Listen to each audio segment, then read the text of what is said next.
Nitekana umunezero ntangere vyo gusubira kubana namwe banywanyi bacu mubana natwe mu makuru n'ibiganiro vya misi yose dushikiriza ni kuri nombonesha kure yacu kandi yanyu Muhuza TV numwatiye ko bageza ko amakuru biriko biravugwa bigezwe ko muri kano kanya ngaha mu gihugu c'u Burundi akabara amakuru tuza kugaruka cyane ko biriko biravugwa mu bisata bitandukanye harimo politike agataya kazi na muntu ubutungane n'ibindi vyinshi biriko biravugwa ijyane no mu gihugu c'u Burundi. Ni vyinshi biriko biravugwa mu gisata ca politike bivuye ku majambo abategetsi benshi batandukanye bagenda baratangaza. 2015 apana gutembaza ubutegetsi basavuga ngo ni inkuru nziza twe ni system inkuru nziza ndayishimiye hari moje ni mugambwe ukiruka ku mugambwe CNDD tuguma tukwiruka ko hajya abaniyombare tuzobarondera gushika bapfuye bajya bari kuri liste irondegwa na CNDD gushika umusa zo kwinjira mu kuzimu nimva turashaka kuzisaba zitahe bazishira ubanza kuko twe twavuze uti nuguhebuza hariho murazi cyo bita guhebuza nuguhebuza umuntu ukavuga uti ubutegetsi butangwa n'abene igihugu abandi bose hebura cuka nugucusa abantu cyo gituma nimva tuzobaza iyo bazihambye hari gihe ubutegetsi burahinduka baduhizo mba tuzitahane zishikire mahakamani mwisandugu amagufa nagushima iki gihugu raze cavuye.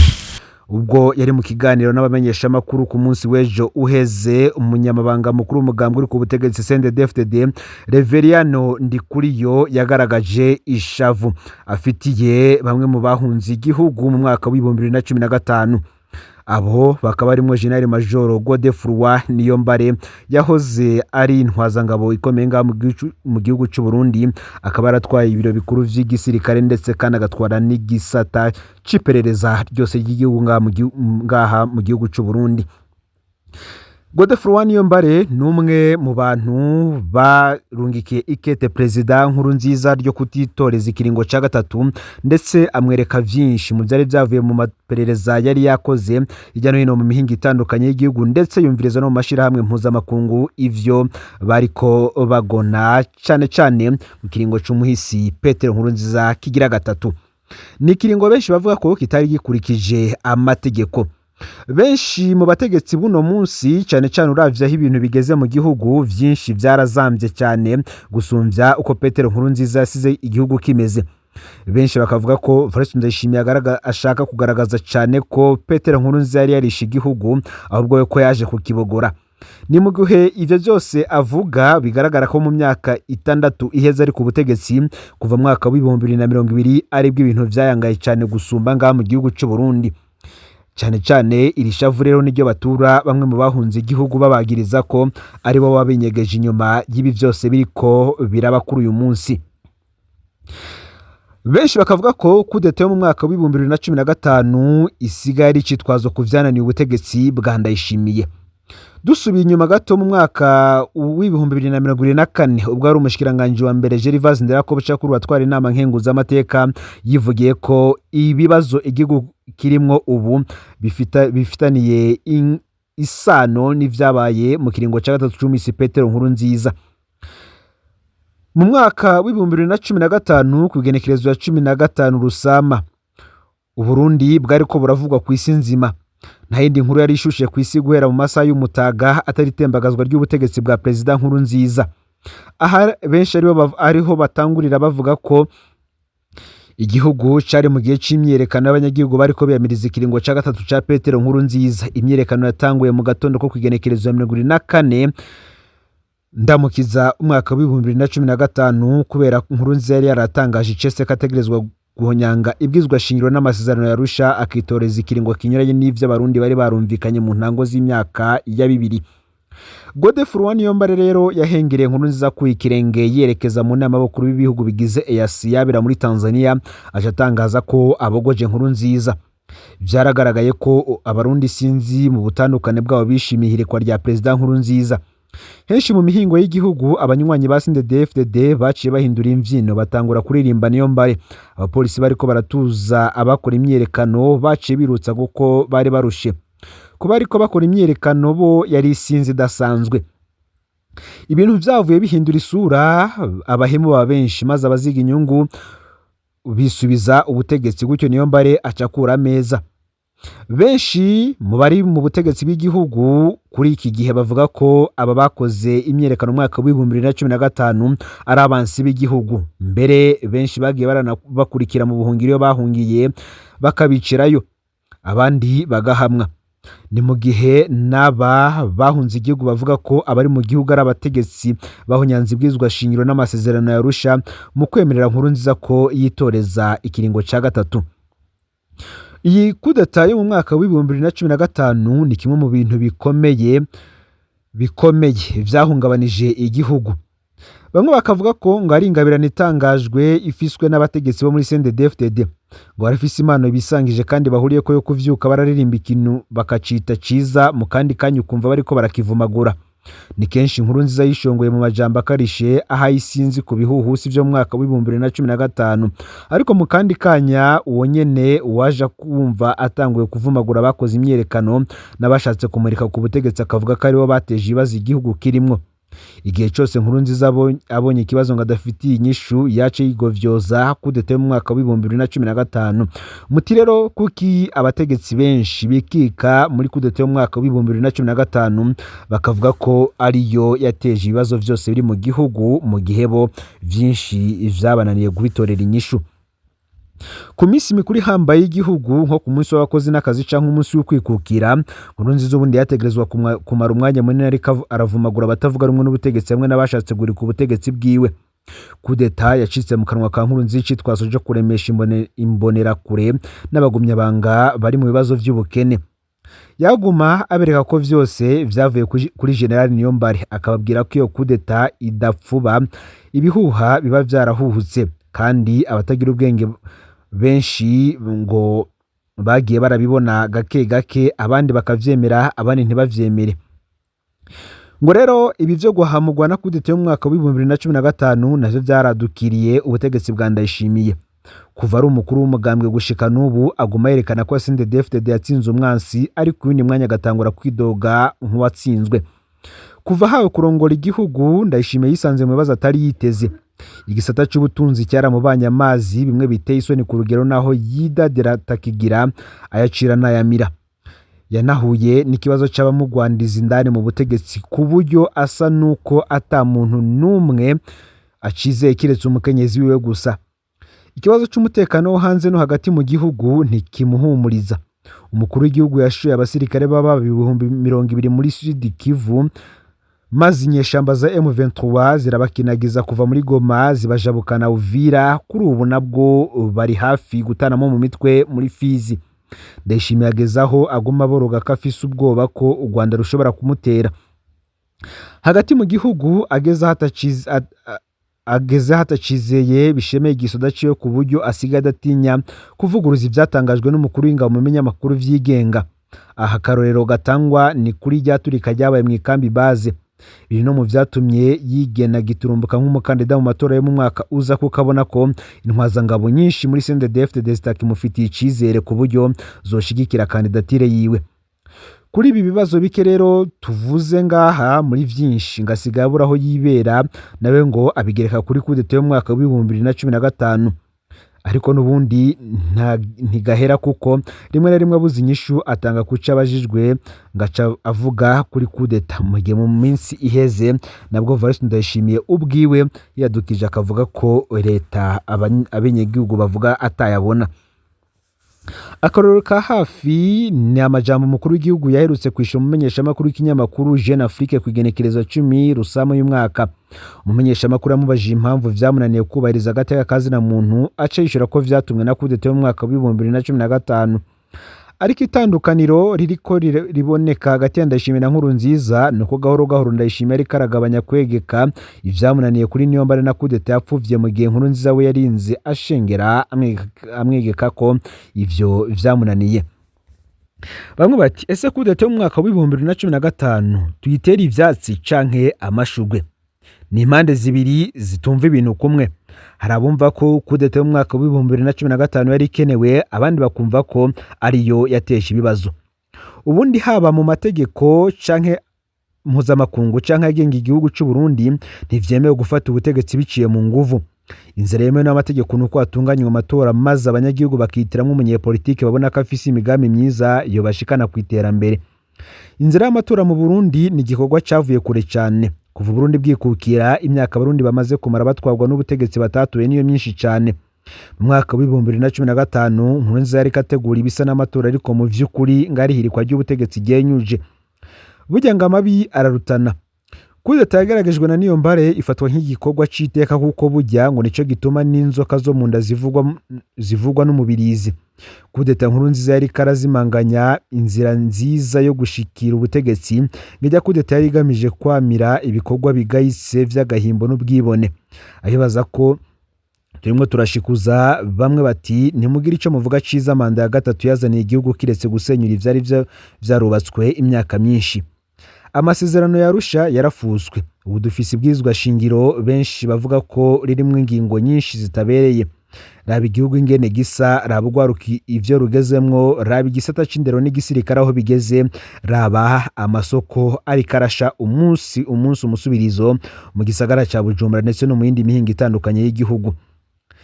Inzira y'inguvu naho itemewe n'amategeko ngo hari igihe ariyo nzira irasha abakunda igihugu cabibarutse bameneramwo kugira ngo bakibone.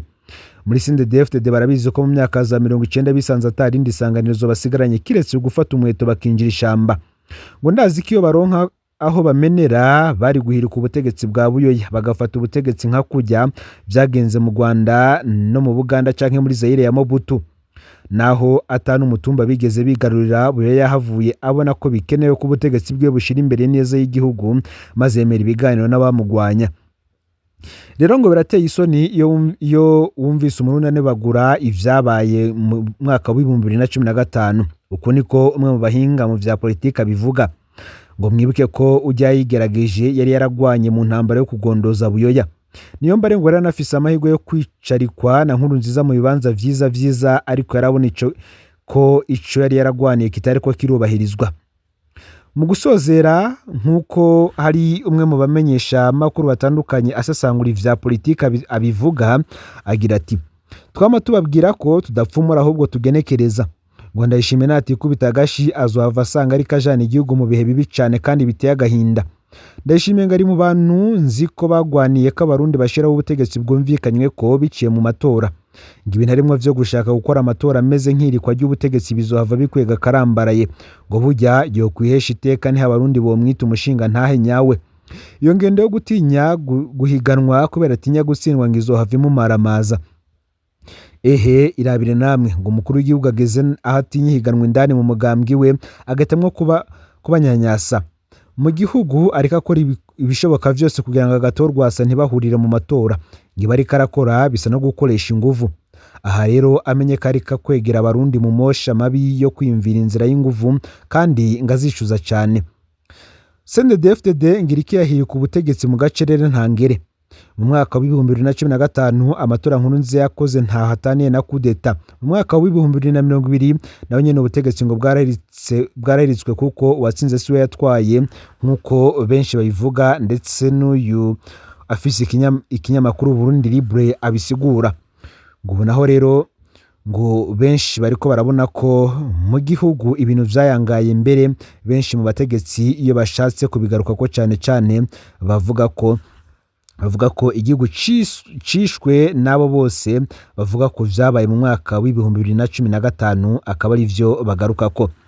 Mbere ibi CNDD-FDD bavuga ko bagwaniye nivyo vyatumye n'umuharere ditabara uja mw'ishamba.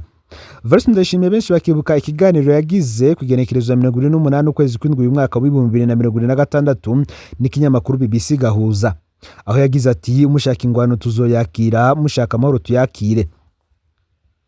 BBC Gahuza Miryango yashize video ahabona ku kiganiro yagiranye na Ndayishimiye. Abamenyesha makuru bakavuga ko ico gihe ari ikiganiro cose bagiraniye kuko bagikoreye mu biro vy'umukuru w'igihugu. Bamwe bati nitwigeze tumenya ko ari BBC Gahuza yo bararondeye Ndayishimiye canke ari we yayirondeye kugira ngo bakorane ikiganiro. bari hamwe yoba ari Ndayishimiye yoba yarayirondeye bizoba biri mu rukurikirane rw'ibiganiro ariko aratanga mu menyamakuru kugira ngo arabe ko yohuma amaso amakungu ku cuka kibi kiri mu Burundi. Tubibutse ko ibiganiro yaheruka gutanga vuba mu menyamakuru bitanu bisa nuko vyabaye impfa gusa kuko nta kiganiro na kimwe yigeze avugamwo gatomora ico agiye gukora kugira ngo Burundi buve mu kangaratete burimwo, ngo vyose vyari ibiganiro vyo gutebura no gusa no kwihaya ko ataco akenye. Ni ikiganiro kandi bamubajije cane kubivugwa ku muharedi Tabara ndetse no ku mutekano w'igihugu muri rusangi, ndetse yanabajijwe no ku kibazo c'imigenderanire n'andi makungu. Muri iyo video yagiye habona Ndayishimiye yumvikanye avuga nk'utagira ahagaze, ubundi mwanya ukumva umengo arafise ubwoba ku gisirikare cy'u Rwanda, ariko kandi rero akavideo karangiye avuga ko n'amahoro yoyemera. Ndayishimiye aho yarabajijwe ku kibazo cy'u Burundi n'u Rwanda yagize ati abanyarwanda n'abarundi nta kibazo na kimwe bafitaniye, ni ikibazo kiri mu burongozi. Njewe mbere niyo duhuye ikibazo mbaza ni kimwe, mbaza nti njewe n'ubu ndacarindire ko mushira mu ngiro ivyo twumvikanye, ico muzoshaka nico tuzokwakira, mushaka ingwano tuzoyakira, mushaka amahoro tuyakire.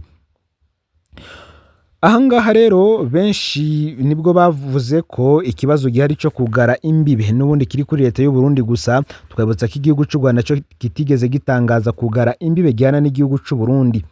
Aha rero akaba ariho benshi mu banyagihugu ishavu ryabo ridugira, bakavuga ko abategetsi bariho kuri ubu bita ku nyungu zabo cyane kurusha inyungu z'abene gihugu, aho usanga vyinshi n'ubundi mu bisata bikomeye mu gihugu baravyihagiye, abarundi bato bato aribo bariko bararira ayo kwarika. Mu yandi makuru ngo leta ikwiye gushiraho imigwi y'abatabazi b'abahinga bafasha gukurikirana amagara yo mu mutwe y'abashikiwe n'ivyago nko guhisha ivyari bibatunze.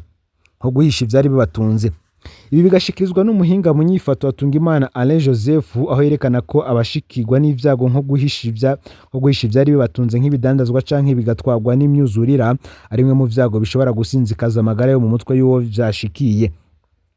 Mu gihe amwe mu masoko n'amazu y'idandariza amaze igihe hadukamwo imiriro, nayo abahora ari abadandaza bagasigara mu kangaratete, uyo muhinga aramenyesha ko mu gihe bano badakurikiranwe hafi bashobora guhungabana mu bijanye n'amagara yabo yo mu mutwe.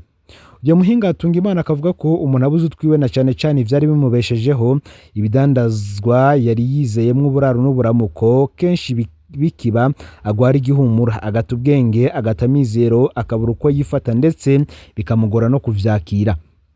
Uyu muhinga Hatungimana akamenyesha ko ashobora kandi kugira uruhagarara rurenze muri we, akagira umwitwarariko urenze, akabura amahoro muri we, bigatuma adashobora gusinzira neza, aguma arazirana yibuka vya bintu vyiwe biriko birasha.